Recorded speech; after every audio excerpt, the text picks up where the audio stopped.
الحمد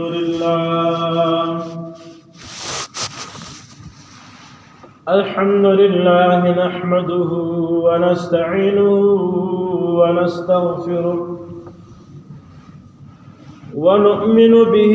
ونتوكل عليه ونعوذ بالله من شرور أنفسنا ومن سيئات أعمالنا من يهدي الله فلا مضل له ومن يضلل فلا هادي له ونشهد أن لا إله إلا الله وحده لا شريك له ونشهد أن سيدنا وحبيبنا ومولانا محمدا عبده ورسوله أما بعد فأعوذ بالله من الشيطان الرجيم بسم الله الرحمن الرحيم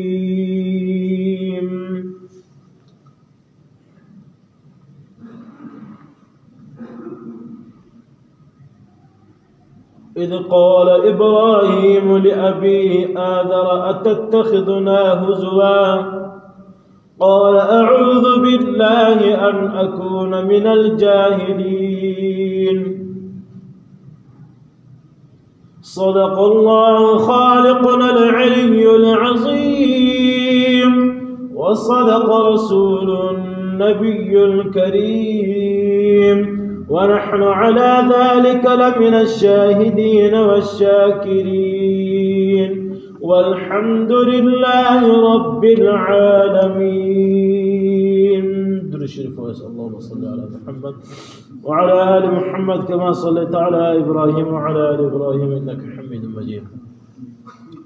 اللهم بارك على محمد وعلى آل محمد كما باركت على إبراهيم وعلى آل إبراهيم إنك حميد مجيد. حمد سنا دی فاکر دی گالا سی اللہ جل جلالو عم نوالو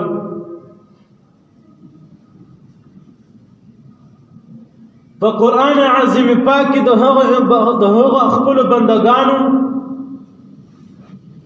سوى اللہ جل جلالو تا دیر محبوب دی سی اللہ جل جلالو دیر خوشکڑی وی دهو طول بندگانو اللہ جل جلالہ جلا خپل تعریف ذکر داغا بیانات داغا سسٹم ٹوٹل اللہ پاک قرآن پاک راوصل. مفسرین حضرات لکی چل انبیاء آدم علی نبینا علیہ الصلاة والتسلیمات زخراونی سے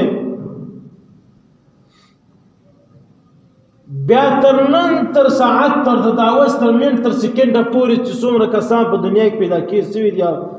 یا ژوندي دي یا رخصت سوي دي ټول د الله بندگان دي او ټول ته الله جل جلاله یو رقم من محبت کوي. علماء کرام او مفسرین حضرات دواړه فرمایي په دې خبره کې چې بعض دا رقم دي چې الله جل جلاله ته خپل ځان وسپاري بیا الله جل جلاله خپل ځان پرو د انسان ته وسپاري وهر انسان ته الله جل جلاله خپل ذات وسپارل څنګه کله مړی ټیم سي د رزق ټیم سي هغه انسان ته رزق پر ټیم لوي کتن در باندې راسي تند پورن ختمي دغه تند او وجه ناس ولاړه اراده سوچ لپریشانو ځان خلاصول زړه ته سکون حاصلول دا بل خدای بل څوک نشي کولی. مفسرین حضرات کې ښکاره معلومه ده چې الله جل جلاله ذات دا له هر انسان سره موجود. اوس انسان که دغه خپل ځان و الله جل جلاله ته وسپارل دغه انسان به نورم په الله پاک ګران شي، دا به نورم الله جل جلاله ته ورنږدې شي. یو ورځ واقعه ده، ابراهیم علیه السلام د الله جل جلاله دا رقم پیغمبر تیر شوی دی چې د یو ورځ خپل ډوډۍ خپل مړۍ بغیر له مېلمنه نه خوري.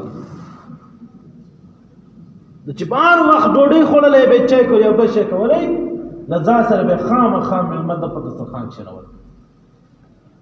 یو ورځ ناګهانه غیر مسلم د الله جل جلاله وحدانیت او د چې کوم رسالت دا نه تسلیمونکی سړی دا په دسترخوان باندې کښېناستې د دعوت ورته وکړي د ډوډۍ به لاس پړی داسې.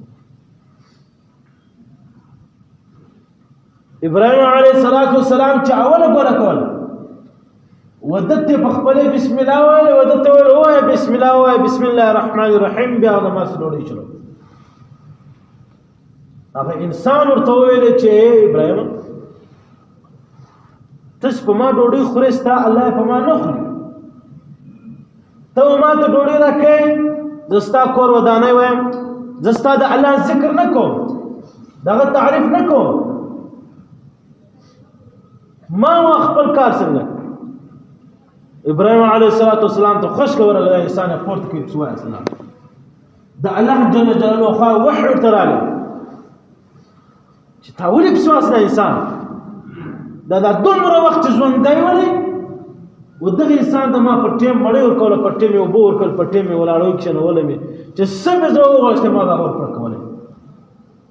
نن تا یو ورځ خالي په دا یوه نامه په نامه دې پسې واسه. بیرته ابراهیم علیه السلام چې لاړ هغه سړی خوشحاله کړی هغسې فرمایي. محترم دوستان، خبره مو د دې کوله چې الله جل جلاله ته که انسان خپل ځان وسپاري. بیا مفسرین محدثین حضرات فرمایي چې د بندګانو چې څه ټیم کموالی وي هغه ټیم کې د الله جل جلاله بندګان دومره زیات نه ول، نو هغه ټیم کې الله جل جلاله انبیاء کرام را تیر کړل. هغه کسان چې پر الله جل ایمان یقین راوړل، د الله جل جلاله د انسان ته وحدانیت خپل وپېژندل، بیا تر خلکو رسولې. دا ټول انبیاء کرام له انبیاء کرام پورې اخر نبی حضرت محمد مصطفی صلی الله علیه وسلم له هغه بعد اصحابک النجوم فبأيهم مقتديتم اهتديتم. نبی علیه السلام لبعد چې کم دین کم دعوت ستم الله جل اخر آیت اکملت لكم دینکم واتممت علیکم نعمتی ورضیت لكم الاسلام دین. ټول اصحاب کرام پر دغه خبره په دغه آیات باندې لبیک ویلې، بیا د الله جل جلاله د نبی علیه السلام د رسالت دا الحمدلله تر ما ته پوره رسېدلی. د انبیاء کرامو بعد چې کوم کسان روان کړي هغو ته الله پاک ویل رضی الله عنه ورضوا عنه. الله پاک په خپل وفرمایل چې دغه بندګانو ته خوشحاله دا بندګان له ما خوشحاله شي. چې تابعین ته راغلي، تبع تابعین ته راغلي، مجتهدین ائمه مجتهدین علما کرام مفسرین ته راغلي. بیا الله پاک په قرآن پاک کې وفرمایل العلماء ورثه الانبیاء. ټول خلک چې د انبیاء کرام وارثان الحمدلله تر اوسه پورې دغه موجود دی، لله الحمد. تېره جمعه مو د ابراهیم علیه السلام واقعه شروع کړې وه. ابراهیم علی نبینا علیه الصلاة والتسلیمات چې څه ټیم اووه کاله په دا غار کې تېر کړل. جبرائیل امین چې به کم ټینګ ورته راغلی د خپل د لاسې بټې ګوتې به په دا خوله کې ورکړلې، د یو لاس څخه به شهد، د بل لاس څخه به شیدې د ګوتې څخه به شیدې روانې وکړلې. اووه کاله ابراهیم علیه السلام په دې غار کې پرورش وشو غار سره. د اووه کلو بعد چې ابراهیم علیه السلام وغار ته څه ټیم مور ورغله، اول دعوت د ابراهیم علیه السلام خپل مور ته ورکړی و مور ته ویلې چې ای مور جانې ستا خدای څوک دی؟ هغه ورته ویل زما خدای دا زما خپل میړه دی آزر. ما ته هغه نه فکر راکړي، هغه مې ساتي، هغه مې نه ځان سکشنولی. ول دا هغه خدای څوک دی؟ ول هغه باچا نمرود. ول دا هغه خدای څوک دی؟ ول که شپه سي بیا ستوري دي، که سپوږمۍ راوخته سپوږمۍ ده، که ورځ سوله بیا لمر دی، که ورځ یو شی هم نه ولی بیا دا بوتانو دا سپندرکیانو دا بلیاوي. ابراهیم علیه السلام سره له خپله مور سره روان شو. اول یې خپل مور ته دعوت ورکړه چې ای مورجانې چې کوم سړی چې ته خدای منې د هغه انسان په خپله خپل ځان په واقعیت کې نسته،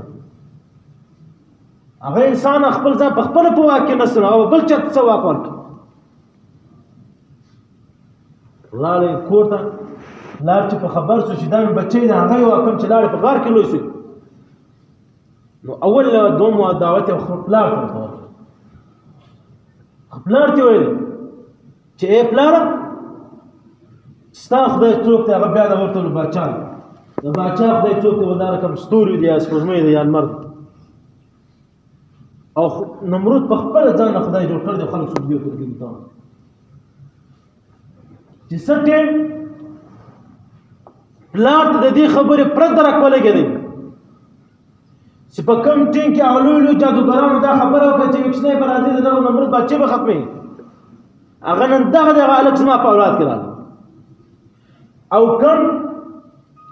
چې د الله جل جلاله او د حق رسول چې په دې ځمکې پر سر به ګرځي، هغه دا زما اولاد. خپل پلار یې دغه کیسه پټه کړه، زوی یې حال یې چاته نه وویل. یو وخت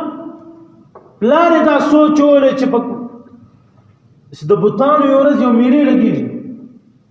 د بت پرستو او د نمرود په باچې کې یو وخت یو میله لکه دا زموږ اختریان بیا به دوی ټولو یو په یو ځای سره جمع کېدل، خپل میلې به کولې. بیا یې ابراهیم علیه السلام ډېر زور وکړی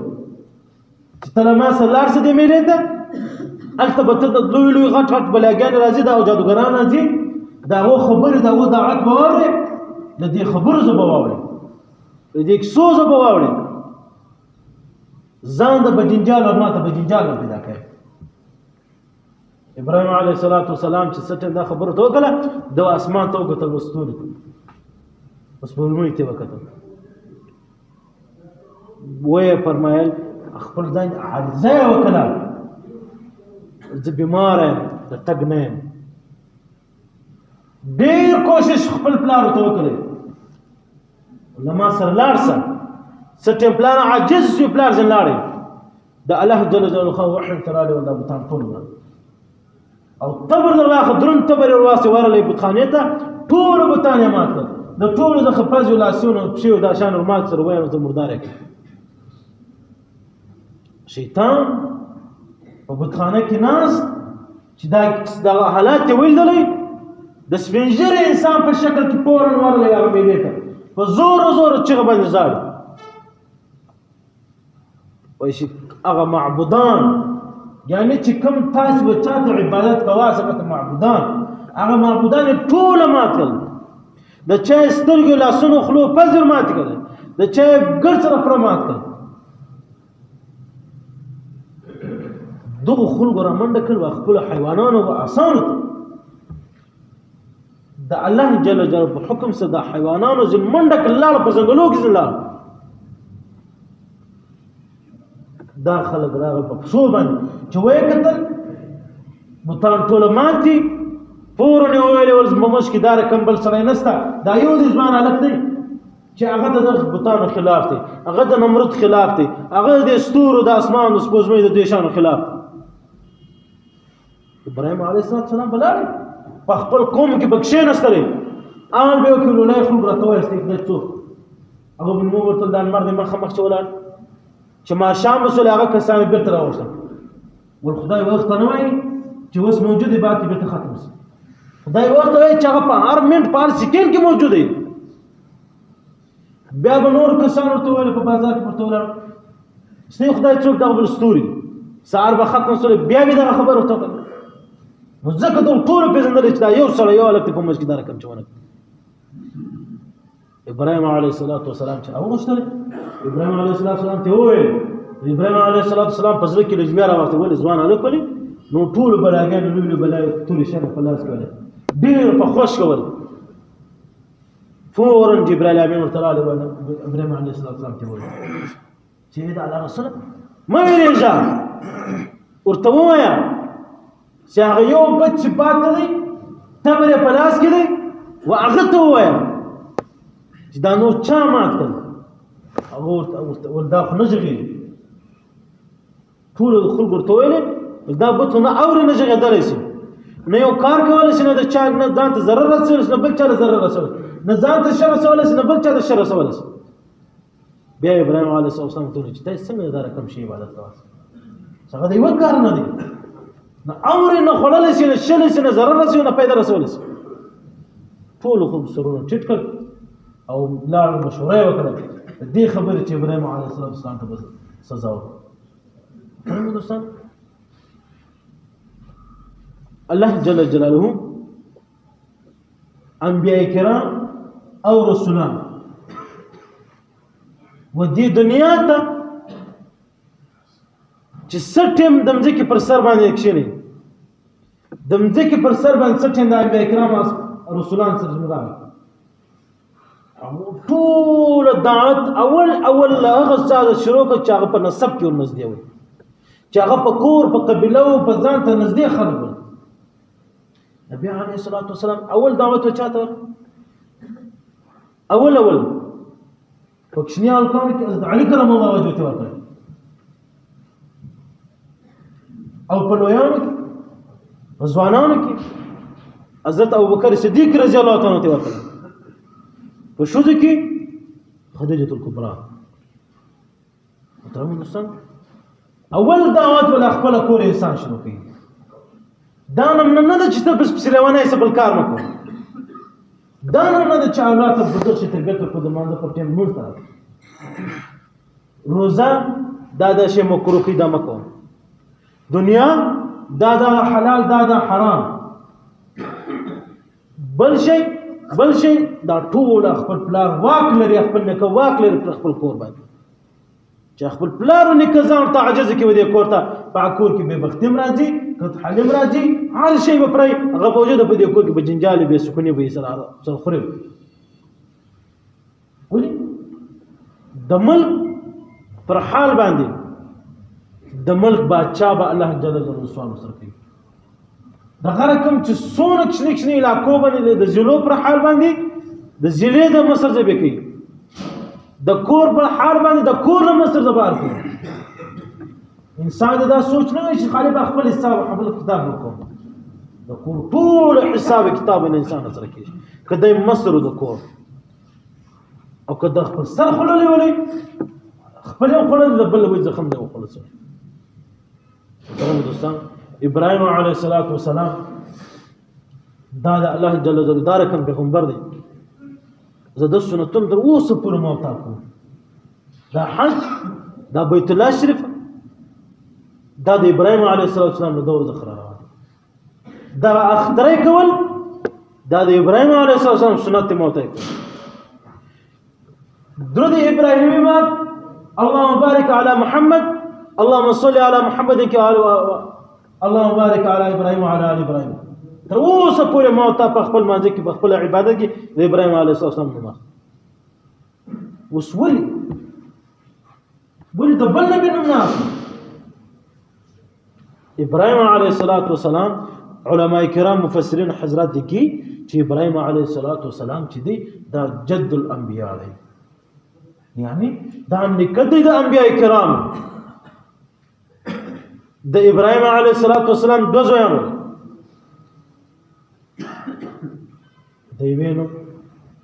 دیوانو حضرت اسماعیل علیه السلام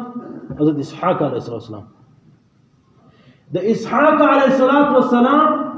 په اولاد په کډوسیانو په سړسیانو کې په لکاو په زراو باندې انبیاء کرام راغلي په زراو انبیاء کرام راغلي د اسماعیل علیه السلام په اولاد صرف یو نبی راغلی چې هغه محمد مصطفی صلی الله علیه وسلم یو وخت الله جل جلاله چې سټ ابراهيم عليه السلام په شام کې کړی د اسماعیل علیه السلام کور په مکه کې ولې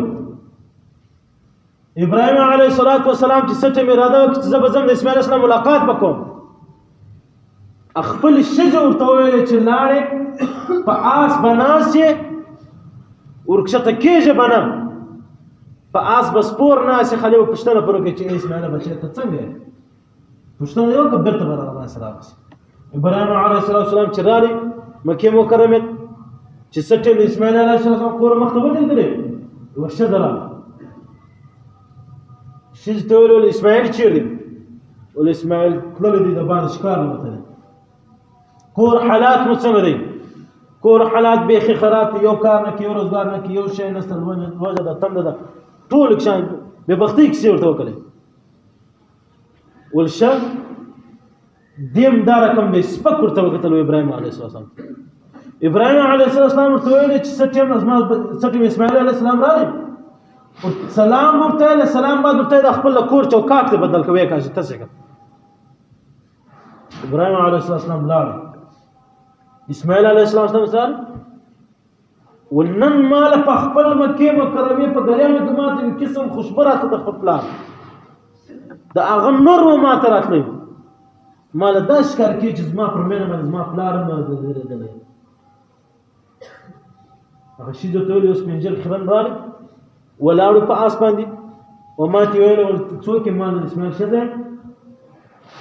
ولې دې خرن پرن شی ویلی د عزت ته نوم باندې واصلی او په آخري الفاظو کې دا راته وویل چې د خپل کور چوکاټ دې بدل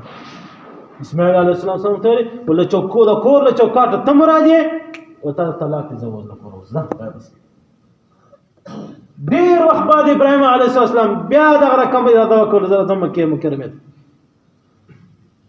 چې سټیم بیا رالی په آس باندې سپوره ورته نه پکښته کېږي د کور په دروازه کې وجه د وژغې کې ول څوک شته بیا د ابراهيم اسماعیل علیه السلام بل کور والا زنانه راوړل ورته ویل خود ست خیر حکم ول څنګه داسې سره په دوړو باندې سپېری زه به اوبه راواخلم دا ستا مخ به در پرېمځم ستا پښې او لاسونه به در پرېمنځم پوښتنې نه ده ځین کړې ستر څوک یې دا اله نه ده ځین کړې ستر کومې خوا یې لاړې اوبه ورته راواخلې لاس مینځل ورته راواخلې لاس پښې او دا مخ مبارک دا شته مې ور پرېمېدلی چې کوم حجر اسود اکثر مفسرین علما کرام فرمایي هغه ډبره چې د بیت الله شریف جوړوله دا کعبه شریف چې به جوړوله دیوالونه دا ډبره په خپل پرته کېدله بیا بکښته کېده بیا به درنه خټو ډبره بیا پرته کېدله پر هغه ډبره هلته پرته وله د پر هغه ډبره باندې قدم کښېته دا د سټیم تللی قدم پر هغه ډبره کې جوړ شو چې الله جل جلاله ته خپل ځان وسپارې بیا به دا رقم معجزات دا رقم شان زخوځي عقل به ورته تسلیمېږي ښځې ته وویلې چې سټیم اسماعیل رالی بل یو دا عالم دې نو کړي چې کور ژوند مو څنګه دی اول بالکل الحمدلله قرار کړی دی ډېر ښه په نس ماړه اوبه وي په برده پټ په عزت یو خاوند مې دې بس ځي خپل مزدوري کوي راځي بس په دواړو خلک خوشحاله ول چې سټیم اسماعیل علیه السلام رالی اوس ما سلام ورته وایه د سلام بعد ورته ووایه چې د خپل کور چوکاټ یې نورم مثبته کړه نورم ګل ورکړه نورم خاټه ورکړه سټیم سي وخېږي اسماعیل علیه السلام بیا رالی وویل ابراهیم اسماعیل علیه السلام چې نن بیا د مکې مکرمې په ګلیانو کې خوشبو وله نن بیا یو نور زما پر کور زما پر مینه پاته دی ښکاره کېږي چې زما پلار بیا نن راغلی وه ښځې ته ویل څوک رالی ول یو سپین ږیری سړی رالی مخ یې سپېره و په خاوره باندې ما ور پرېمځي ورسره پام یې کړی نور څه یې نه راته ویل دونه راته ویل او اسماعیل ته به سلام وایې بل ورته یې چوکاټ دې ټینګ د سلام هم قبول کړو مېرمنې ته بل ټیکری ور په سر کې ورځه دې باید زما معاینه زما پر کور چې محترم دوستان پلان جلا من محبت دی او د هر نبی بحث دغه شی روان دی د هر نبی دعوت دا له خپل کور له خپل اولاد څخه دی نبی علیه الصلاة والسلام اولاد نه پاتې کېدی قاسم طاهر اولاد نه پاتې کېدی لونې خالي پاتې شولې زویانو نه پاتې کېدل لونې خالي پاتې شولې نه دانې بیګانې والي مگر بیا هم نبی علیه الصلاۃ والسلام چې سټه ما خپل مسیان او حسن حسین د ډېر کوشش کول ډېر اخلاق او آداب د لکشنوار زخور شول نبی علیه الصلاۃ والسلام مدار کم ستونه پروت ولې امام حسن رضی الله تعالی عنہ دا د پر نس مبارک باندې امتیازي به وکړي نبی علیه السلام نشوردل نه غرزول د الک فاطمه تزهرا تر منډه کړو یا رسول الله د بزواخ نسل نس ستانستا کپړې د مرداري کړي دولیا زور لکشنه سر مکو دا رقم سبق به خپل اولاد خپل نشان پېژنو چې هغه ته د الله جل جلاله ولیا وحدانیت او زما رساله ده خوش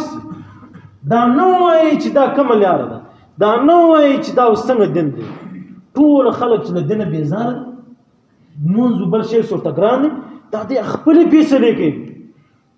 لا خپل شیطان مرکات لا خپل شیطان پیسې دا خپل د عالم سړي لبل امیر سړي لمصر سړي ځخه النکه چې دا مسله څنګه خپل د شیطان خبره ومني چې لږ مخته لاړ شي وای دا دین ډیر ګران دا دین ډیر سخت هر شي کې دی له سخت نور باس په ان شاء الله راځي د ابراهيم صاحب قبلوا جمعكم دعاء وړي من الحمد لله رب العالمين والصلاه والسلام على اشرف الانبياء والمرسلين وعلى اله وصحبه الذين خلاص العرب العربان اللهم اهدنا فيمن هديت وعافنا فيمن عافيت وتولنا فيمن توليت وبارك لنا فيما اعطيت وقنا شر ما قضيت فانك تقضي ولا يقضى عليك باك بردقال تماما بكرام خصوصا محمد مصطفى صلى الله عليه وسلم بطول قبرون ورمنور خصوصا تابعين تبع تابعين مجتهدين ائمه مجتهدين وعلماء كرام مفسرين تفردقال علماء كرام امامان اولياء كرام اغواس اقطاب الهي تمام على الاسلام وسلمان قبرون ورمنور دي قبرون د جنت د بغچو بغچې روګرځي تل عذابو خلاص کې پاک پروردگار د ټول پر حال باندې رحم وکي کرم وکي فضل وکي مجزم د دې پر حال باندې راس پر مجزم رحم وکي لمه سره حساب کتاب مکه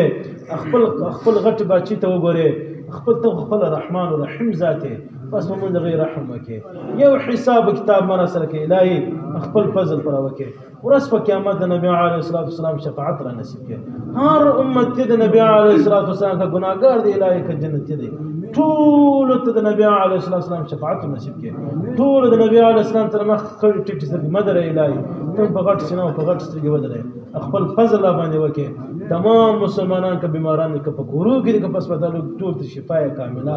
عاجله دائما مستمره ورته په برخه کې پردګار حاضر مجموعي کې د چا بزل کې شرعي حاجت الهي تدخل عيب خپل خزانور پکې پاک پردګار په تمام عالم اسلام مسلمانان باندې رحمت برانونو وره خپل رحمت برانونو وره خپل انبياء په اکرام په طفیل وره الهي د دې مسجدونو د مدرسو د قران مجید په برکت او علماء په برکت د مفسرینو او محدثینو په برکت د ذات په مزوره د حیوانات یا الهي تخبل رحمان ورحیم وبري حي يا قيوم ذات پردگار د خیر د رحمت برانونو وره وتمام على الاسلام مسلمانا من رحمك اللهم صل على سيدنا ومولانا محمد عبدك ورسولك وصل على المؤمنين والمؤمنات والمسلمين والمسلمات وبارك على سيدنا ومولانا محمد وازواجه وذرياته برحمتك يا الله